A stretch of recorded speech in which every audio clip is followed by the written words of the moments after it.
Right now, 21.4 billion kilometers from where you're sitting, there's a spacecraft older than the internet, older than the personal computer, older than most of the people currently studying its data. And it is quietly rewriting something scientists thought they understood for almost 40 years. Not a small correction. Not a footnote in a journal nobody reads. An actual admission that one of the most famous planetary flybys in the history of space exploration may have shown us a lie. And the machine responsible for exposing that lie is the same one that told it in the first place. Its name is Voyager 2. It has been flying for 49 years. It should have died in 1981. It did not die. And what it is revealing right now in 2026 about a planet nobody has visited since, and about the very edge of our solar system, is the kind of discovery that makes veteran scientists use words like unimaginable. Stay with me, because by the end of this, you will understand exactly what Voyager 2 got wrong, what it got right, and why the story of this almost forgotten spacecraft might be the most important one in space science happening right now. I'm your host, and this is the channel where we go past the headlines. Subscribe now, because this story only gets stranger from here. Let's rewind to the beginning, because you cannot understand what just happened without understanding what this spacecraft actually is. On August 20th, 1977, 16 days before its more famous twin, Voyager 1, lifted off.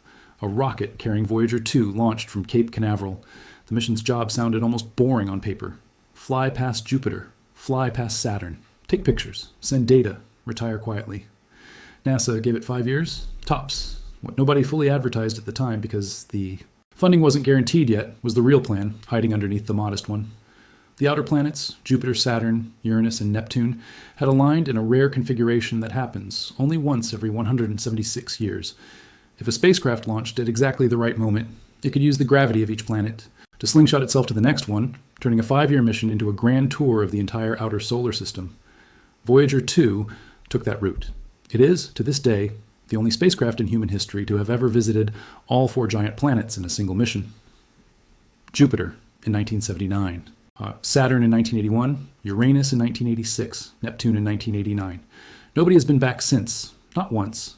For every image, every measurement, every scrap of data we have about the ice giants Uranus and Neptune, there's exactly one source. A single flyby, a single spacecraft, a single moment in time. And that fact is about to matter more than you think. Let's talk about Uranus, because this is where the story stops being a history lesson and starts being something else. When Voyager 2 swept past Uranus in January of 1986, it found a planet that made absolutely no sense. Every other giant planet in the solar system, Jupiter, Saturn, Neptune, has a magnetic field that lines up reasonably close to its spin axis, the same way Earth's does. Uranus did not. Its magnetic field was tilted almost sideways, wildly offset from the center of the planet, lopsided in a way nothing else in the solar system resembles. And inside that strange, crooked magnetic bubble called a magnetosphere, the spacecraft found something even stranger. The region should have been full of plasma, charged particles trapped and circulating the way they do around Jupiter and Saturn. Instead, it was almost completely empty. And yet, somehow, the radiation belts around Uranus, the bands of high-energy particles trapped by that magnetic field, were ferociously intense, some of the harshest in the entire solar system, second only to Jupiter's. An empty magnetosphere with brutal radiation belts. Nobody could make the physics add up. For almost 4 decades, planetary scientists simply filed this away as one of the strange, unsolved mysteries of the outer solar system. Uranus was the weird one, the outlier, the planet that broke the pattern. Every textbook, every model, every piece of mission, planning for a possible future trip to Uranus was built on that single, sideways, emptied-out snapshot from January 1986. Then, in November of 2024, a team of researchers led by physicist Jamie Osinski at NASA's Jet Propulsion Laboratory went back into the raw Voyager 2 data with fresh eyes and found something that changes everything. They discovered that in the days immediately before the flyby, the sun had released an unusually intense burst of solar wind, a stream of charged particles blasting outward through the solar system. That burst reached Uranus right as Voyager 2 arrived and slammed into the planet's magnetosphere, physically compressing it, squeezing it down to a fraction of its normal size, and shoving much of its plasma out into space. According to the research team's own calculations, the solar wind pressure at the moment of the flyby was roughly 20 times higher than normal conditions at Uranus. This is not a common occurrence. It is a state Uranus sits in less than 5% of the time. In plain terms, Voyager 2 did not photograph the real Uranus. It photographed Uranus in the middle of a freak, once-in-a-generation cosmic storm, and because it was the only visit we have ever made, an accident of timing became the permanent scientific record. If the spacecraft had simply arrived a few days earlier, before that solar wind event hit, researchers now believe it would have found a completely different planet. A magnetosphere shaped more like the ones around Jupiter, Saturn, and Neptune. A radiation environment that made physical sense. For 40 years, the entire scientific understanding of an entire planet was built from a single measurement taken during less than 1 week when that planet was, by pure chance, not behaving like itself. Now here is the part that should genuinely unsettle you, because this is not just a correction to an old textbook entry. It has consequences for one of the biggest open questions in modern planetary science, the search for life beyond Earth. Uranus has 5 major moons, and using the old, skewed data, scientists had largely concluded these moons were geologically dead, inactive. Nothing interesting happening beneath the surface. That conclusion helped justify decades of Uranus being treated as a lower priority. For exploration compared to targets like Europa or Enceladus, moons already known to hide oceans beneath their ice. But if the empty, storm-compressed magnetosphere Voyager 2 measured in 1986 was an anomaly rather than the normal state of the system, then the reasoning built on top of it may be wrong too. Researchers are now openly reconsidering whether some of Uranus's major moons could be geologically active after all, potentially harboring the kind of subsurface liquid water that makes a moon scientifically interesting in the search for habitable environments. One single week of bad cosmic timing may have quietly buried the possibility of ocean worlds around Uranus from serious consideration for 4 decades.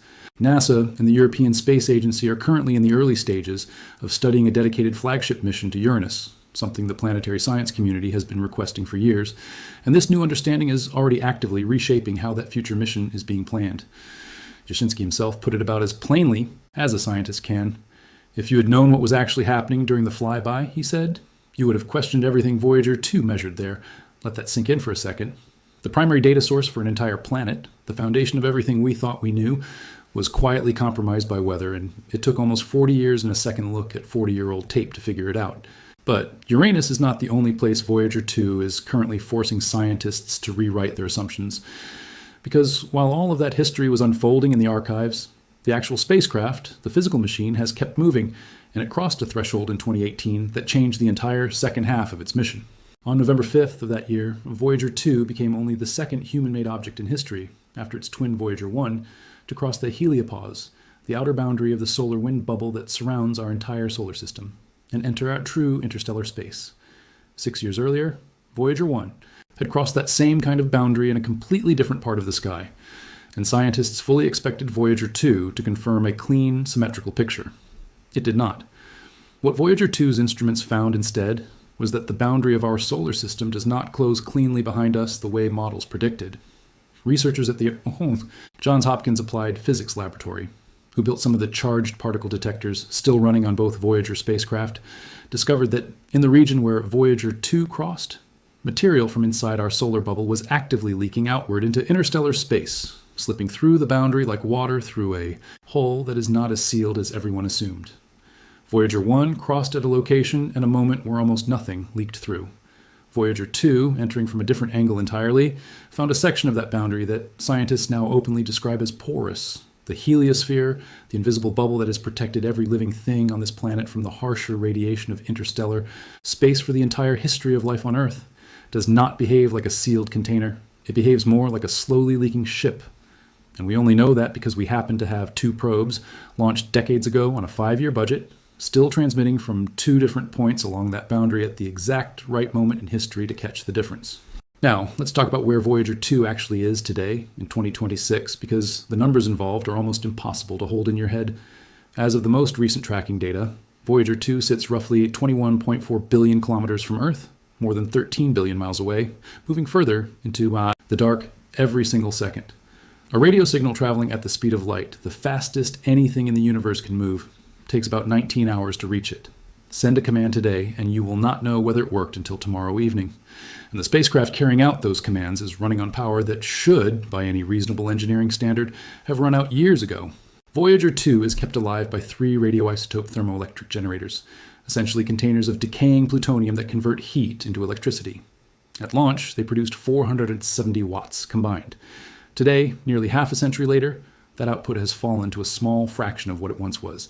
Less power than it takes to run a couple of household light bulbs, and it keeps dropping every single year with no way to refuel it, ever, from 13 billion miles away. In 2023, engineers at NASA's Jet Propulsion Laboratory made a quiet, remarkable decision. Rather than shutting down one of the spacecraft's 5 remaining science instruments, as the power budget demanded, they found a way to tap into a small reserve of backup voltage originally set aside purely as a safety mechanism, buying the mission a few more years of full operation. It worked for a while, but physics does not negotiate forever. And in October of 2024, mission engineers finally had to power down Voyager 2's plasma science instrument, the very type of instrument that had helped confirm its historic crossing into interstellar space in order to keep the remaining 4 instruments alive a little longer. Every choice like that is permanent. There is no technician who can fly out and flip the switch back on. Every instrument NASA turns off on Voyager 2 stays off forever. And every year, the list of what remains running gets shorter. And yet, it keeps going. It keeps sending its faint signal back across nearly 20 hours of empty space, and every scrap of data it manages to transmit is treated by the scientists receiving it as something irreplaceable because, in a very real sense, it is. There is no other spacecraft anywhere near interstellar space. There is no mission currently funded that will reach that boundary again for decades. If Voyager 2 goes silent tomorrow, our only other living witness out there is its twin, transmitting from a completely different direction, and when both eventually go quiet sometime in the coming years as their power finally drops below the threshold needed to run anything at all, humanity will lose its only real-time window into the space between the stars, possibly for a generation or more. Nothing built today, even if funded and launched tomorrow, would reach that same boundary for at least 2 decades. So think about what that actually means, sitting here in 2026. A spacecraft designed in the early 1970s, launched on hardware that predates the pocket calculator, running on less electricity than your refrigerator light, has just forced NASA's own scientists to reconsider 4 decades of assumptions about an entire planet, and is simultaneously proving that the invisible shield protecting every living thing on Earth from the radiation of deep space is leakier and stranger than any model ever predicted. It did this by accident, decades apart, using instruments built before most of the people analyzing the data today were even born. Nobody in 1977 designed Voyager 2 to still be teaching us new things in 2026. It was supposed to finish its job and go quiet in 1981. Instead, it flew past 4 planets nobody else has ever revisited, caught one of them in the middle of a once-in-20 times cosmic storm that quietly misled scientists for $40. Years, punched a hole in our understanding of the boundary of the solar system, and is still, right now, this week, sending back a signal from 13 billion miles away with less power than it takes to light your kitchen. There are very few things in the history of engineering that have ever earned the right to be called unimaginable. A machine that keeps surprising us decades after everyone assumed it had nothing left to say has earned it. If this story deepened how you see that quiet little spacecraft still out there in the dark, subscribe and tell me in the comments which discovery surprised you more. The storm that fooled us about Uranus for 40 years, or the leak at the edge of everything we call home. We're going deeper into what these old machines are still teaching us next time.